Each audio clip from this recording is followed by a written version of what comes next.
여러분, 보통 우리가 자양분이나 연료라는 단어를 들으면 어떤 이미지가 떠오르시나요? 글쎄요. 뭔가 되게 긍정적이고 따뜻한 느낌이 강하죠. 맞아요. 막 바쁜 하루를 마치고 먹는 따뜻한 위로의 음식이나 지친 마음을 달래주는 취미 생활 같은 거요. 네. 나를 채우는 시간, 뭐 이런 힐링의 이미지잖아요. 생존하고 존재한다는 것 자체가 축하받을 일이니까요. 그러니까요. 그런데 만약에 우리를 살아가게 하는 바로 그 연료들이 사실은 우리를 끝없는 고통의 굴레 속에 묶어두는 사슬이라면 어떨까요? 오, 시작부터 아주 무거운 질문인데요. 네, 우리가 생존을 위해 혹은 막 행복을 위해 연료를 주입하는 매 순간이 사실은 아주 끔찍한 대가를 치르는 과정이라면 말이죠. 오늘 다룰 주제가 바로 그런 내용이죠. 맞습니다. 오늘 우리의 심층 탐구에서는 이 익숙한 세상을 완전히 뒤집어버리는 약간 서늘할 정도로 날카로운 관점을 다루려고 합니다. 네, 기대되네요. 오늘 우리가 파헤쳐볼 자료는 불교 초기 경전 중 하나인 상유단 이가야 12.63, 그 위대한 장의 발췌본입니다. 이 텍스트는 단순히 수천 년 전의 낡은 종교적인 도덕률을 이야기하는 게 아니거든요. 아, 종교적인 가르침을 넘어서는 무언가가 있다는 거군요. 네, 맞아요. 인간이 무언가에 의존해서 살아간다는 것, 즉, 그 존재의 메커니즘에 대한 대단히 차갑도 정교한 심리학적 해부에 가깝습니다. 자, 이걸 한번 파헤쳐보죠. 이 문헌에서는 이미 태어난 존재를 유지하게 하고 또 계속해서 무언가로 존재하고 싶어하는 욕망을 부추기는 네 가지의 자양분을 제시합니다. 네, 네 가지 연료라고도 할 수 있죠. 네, 오늘 우리의 미션은 이 텍스트가 던지는 진짜 절대 잊을 수 없을 만큼 충격적인 네 가지 비유를 통해서 우리가 일상적으로 소비하는 연료들의 진짜 얼굴을 마주해보는 겁니다. 좋습니다. 그럼 첫 번째 연료부터 시작해 볼까요? 네, 첫 번째로 살펴볼 연료는 우리에게 가장 직관적으로 와닿는 것, 바로 물리적인 먹는 음식입니다. 한자로 육단식이라고 하죠. 먹는 행위에 대한 우리의 그 환상을 산산조각 내기 위해서 텍스트는 아주 극단적인 상황을 설정합니다. 극단적이라고 하면 어느 정도인가요? 부부가 제한된 식량만 가지고 끝이 보이지 않는 척박한 사막을 건너고 있는 상황이에요. 그리고 이들에게는 눈에 넣어도 아프지 않을 너무나 사랑하는 외동아이가 하나 있습니다. 아, 벌써부터 비극적인 냄새가 나는데요. 식량은 이미 다 떨어졌고 사막의 태양은 내리쬐는데 아직 가야 할 길은 멀기만 하죠. 맞아요. 여기서 이 부부는 생존을 위해 상상할 수 있는 가장 비극적이고 끔찍한 선택을 하게 됩니다. 우리 셋 다 여기서 굶어 죽을 수는 없다. 이렇게 결론을 내리는 거군요. 네. 그리고 자신들이 그토록 사랑하는 유일한 아이를 죽여서 그 고기를 말리고 양념해서 육포를 만듭니다. 오직 이 사막을 살아서 건너기 위해서 말이죠. 와, 진짜 너무 끔찍한 비유네요. 그런데 여기서 정말 흥미로워지는 부분은 붓다가 제자들에게 던지는 질문이에요. 어떤 질문이었죠? 이 부부가 재미나 쾌락 혹은 몸을 보기 좋게 치장하기 위해 그 고기를 먹겠느냐라고 묻습니다. 당연히 아니죠. 오직 생존이라는 사막을 건너기 위해서 억지로 밀어 넣을 뿐이죠. 그러니까요. 이 부부는 아이의 고기를 씹어 삼키면서 가슴을 치며 통곡합니다. 우리의 유일한 아이는 어디 있느냐 하면서요. 우리가 음식을 대하는 태도에 대해 다시 생각하게 됐어요. 마치 지독하게 끔찍한 맛이 나는 기침 시럽을 먹는 것과 같달까요? 오, 기침 시럽이요? 적절한 비유네요. 네, 우리는 병이라는 사막을 건너기 위해 코를 막고 억지로 약을 삼키잖아요. 막 즐거움 때문이 아니라 오직 생명을 연장하기 위해서요. 네, 물리적인 음식을 취할 때 바로 그런 태도를 가져야 한다는 뜻으로 읽히는 거죠. 기침 시럽처럼 생존을 위한 최소한의 도구로만 보라는 겁니다. 그런데 굳이 이렇게까지 충격적인 비유를 써야 했을까요? 이 비유가 왜 이렇게까지 극단적인지 이해하려면 당시의 문화적 맥락을 조금 들여다볼 필요가 있거든요. 아, 당시 인도의 시대적 배경 같은 거요? 네, 맞아요. 고대 인도의 다른 문헌들과 교차 검증을 해보면 이 충격요법이 얼마나 치밀하게 계산된 건지 알 수 있습니다. 어떻게 계산된 건가요? 예를 들어서 서사시 마하바라타를 보면 육식을 강력히 규탄하면서 다른 동물의 고기를 먹는 것은 자기 자식의 살을 먹는 것과 같다. 이렇게 묘사한 대목이 나옵니다. 아, 당시 사회에 이미 그런 비유적인 금기가 널리 퍼져 있었군요. 그렇습니다. 그런데 또 반대로 카타사리트 사가라 같은 문헌을 보면요. 네. 당시 일부 계층에서는 아이의 살을 먹는 행위에 어떤 흑마술적인 힘이 깃들어 있다고 믿는 되게 주술적이고 섬뜩한 맥락도 존재했어요. 와, 진짜 상반된 시각들이 섞여 있었네요. 네, 즉 텍스트는 당대 사람들이 가장 혐오스러워하거나 혹은 가장 터부시하던 극단적인 이미지들을 융합해서 일종의 시각적 폭탄을 던진 거죠. 아, 정신을 번쩍 들게 하려고요. 그런데 왜 굳이 그런 폭탄을 던져야 했을까요? 우리가 막 맛있는 거 먹으면서 즐거워하는 게 그렇게 큰 잘못인가요? 잘못이라기보다는 그것이 집착의 시작점이기 때문입니다. 음식을 오직 사막을 건너기 위한 끔찍한 수단으로 바라보게 되면 감각적인 쾌락에 대한 미련이 툭 끊어지거든요. 아, 그 미각이라는 원초적인 즐거움에 대한 집착이 사라지는 거군요. 맞아요. 그렇게 되면 텍스트의 표현을 빌리자면 불환, 즉 이 고통스러운 세계의 사이클로 두 번 다시 끌려오지 않는 상태에 이르게 됩니다. 음식에 대한 완전한 이해가 결국 오감의 자극에 대한 욕망을 끊어내는 열쇠가 되는 셈이죠. 물리적인 배고픔을 채우는 행위 이면에 그런 무거운 사슬이 숨어 있었군요. 그렇다면 여기서 자연스럽게 다음 질문이 떠오릅니다. 네, 다음 연료로 넘어가야죠. 맞아요. 육체가 물리적인 음식을 연료로 삼아 굴름한다면 우리의 감정이나 내면 세계는 도대체 무엇을 먹고 사는 걸까요? 텍스트는 여기서 두 번째 연료인 접촉을 제시합니다. 접촉이요? 세상과의 부딪힘 같은 건가요? 네, 세상과 부딪히며 발생하는 감각적인 상호작용, 즉 시각, 청각, 촉각 등의 모든 접촉이 우리 내면을 끊임없이 자극하고 굴러가게 만드는 연료라는 거죠. 이것도 비유가 있나요?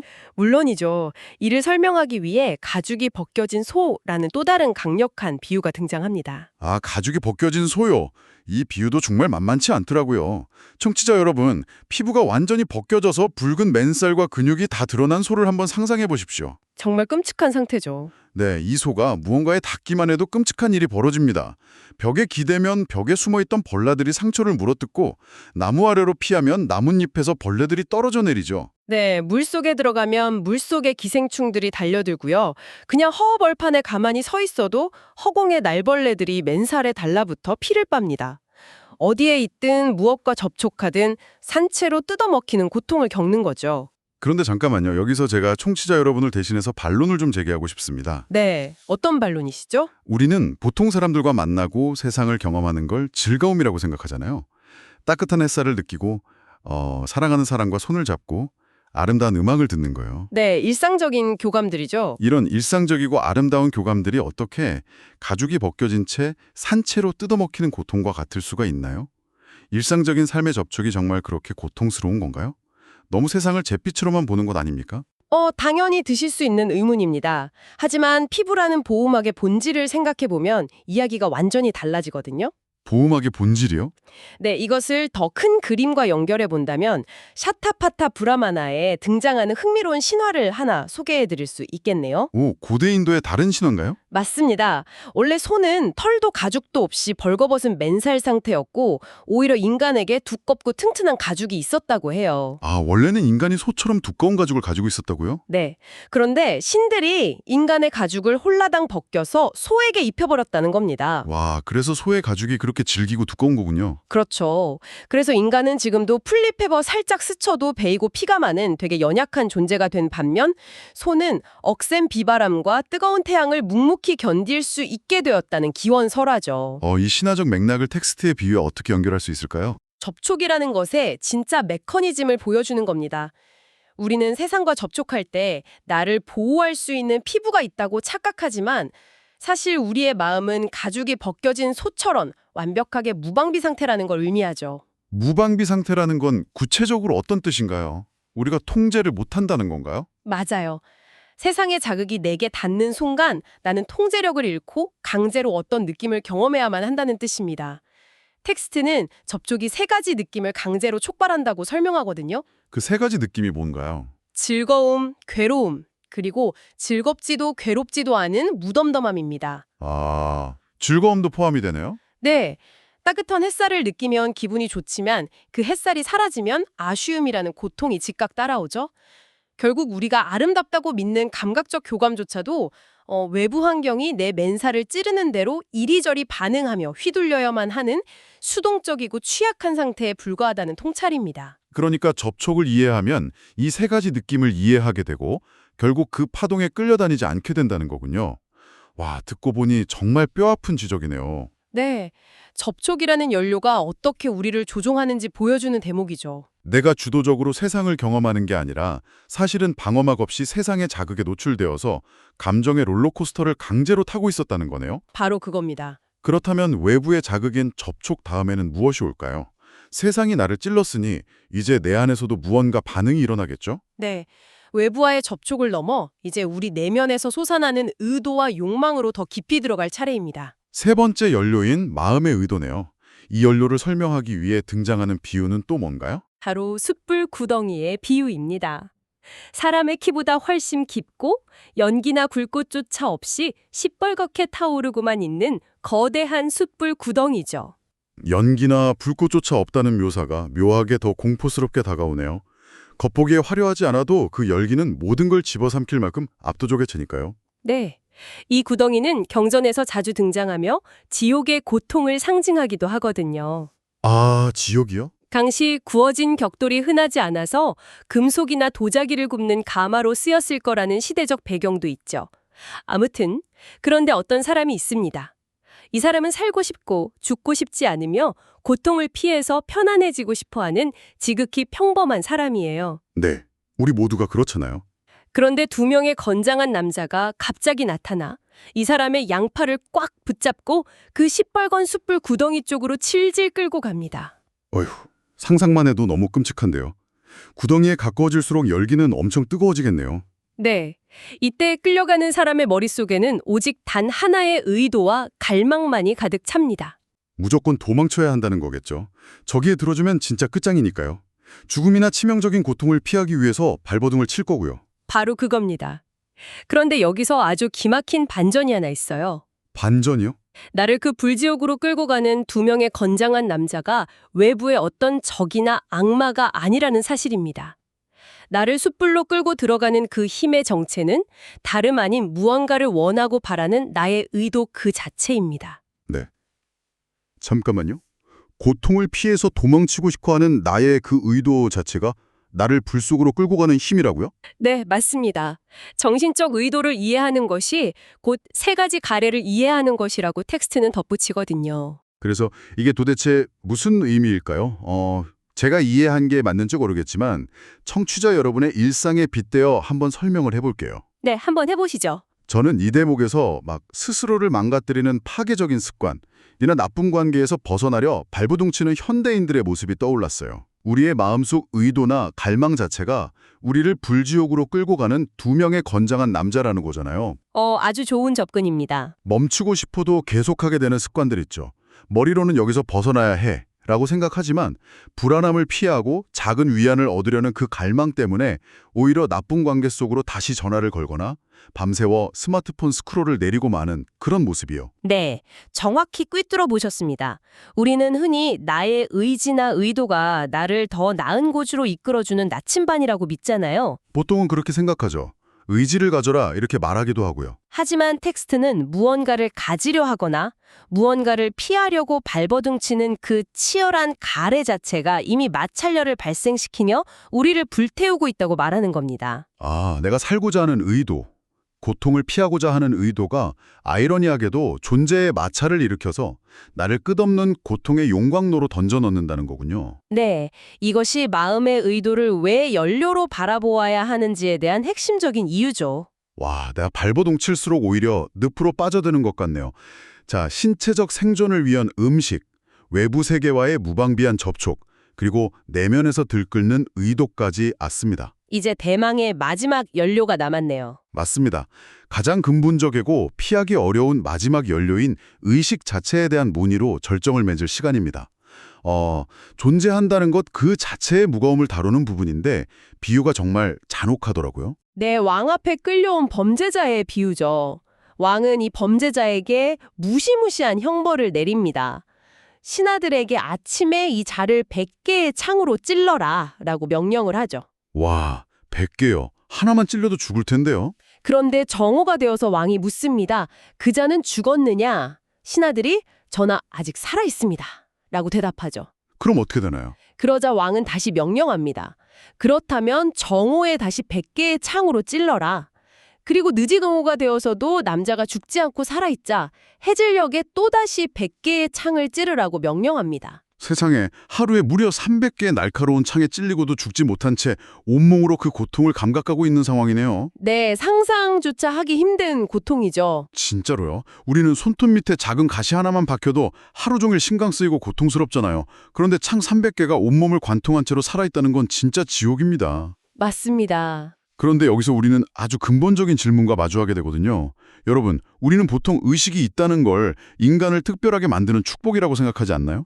데카르트의 나는 생각한다, 고로 존재한다 이런 명제처럼 말이죠. 그러니까요. 그런데 왜 여기서는 의식 자체가 300개의 창에 찔리는 궁극적인 형벌이자 고통으로 묘사되는 걸까요? 이건 중요한 질문을 던지게 합니다. 왜 의식이 창일까요? 이를 이해하려면 이 비유가 윤회, 특히 지옥에서 의식이 겪어야 하는 끊임없는 고통을 가리킨다는 맥락을 보셔야 해요. 아, 끊임없이 반복되는 윤회의 고통이요? 네, 의식이라는 것은 본질적으로 세상을 나와 나머지 대상으로 분리하는 영상기와 같습니다. 의식이 켜지는 순간 세상에는 나라는 존재가 생기고 필연적으로 나와 부딪히는 수많은 대상들이 생겨나죠. 관역 자체가 없는 거나 마찬가지인데 의식이 깨어나는 순간 내가 세상의 자극을 받아들이는 관역이 되어버린다는 뜻이군요. 정확합니다. 하루 3번 300개의 창으로 반복되는 것은 끝없이 태어나고 죽기를 반복하는 윤회의 굴레를 상징하거든요. 깨어있는 모든 순간이 세계와의 마찰이고 존재한다는 사실 자체가 이미 수많은 창에 찔리는 취약성을 내포하고 있다는 뜻입니다.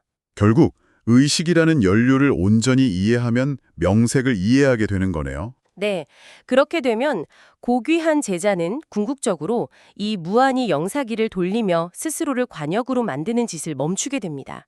더 이상 윤회라는 수레바퀴 안에서 할 일이 없게 된다는 깨달음의 구조를 완성하는 것이죠. 존재하고 인식한다는 것 자체가 이미 무수한 창에 찔리는 것과 같다는 통찰. 정말 숨이 멎을 듯한 무게감이네요. 아주 묵직한 결론이죠. 자, 오늘 우리는 인간이라는 존재를 유지시키고 굴러가게 만드는 4가지 연료에 대한 끔찍하고도 강렬한 비유들을 해보여 보았습니다. 네, 4가지 비유가 다 강렬했죠? 네, 사막을 건너기 위해 자식의 살을 씹어 삼키는 부부의 처절함, 그리고 보호할 가죽 없이 세상의 모든 벌레에게 맨살을 내어준 소의 취약함이 있었고요. 나침반인 줄 알았지만 사실은 나를 불덩이로 끌고 가는 두 남자도 있었죠. 맞아요. 그리고 마지막으로 매일 300개의 창에 찔리면서도 억지로 눈을 뜨고 있어야 하는 범죄자까지 다뤄봤습니다. 네, 수천 년 전 고대인들의 상상력으로 끝나는 게 아니라는 거죠. 네. 우리가 무의식적으로 소비하는 음식, 매체, 감각적 자극, 내면의 욕망들을 새로운 시각으로 보게 합니다.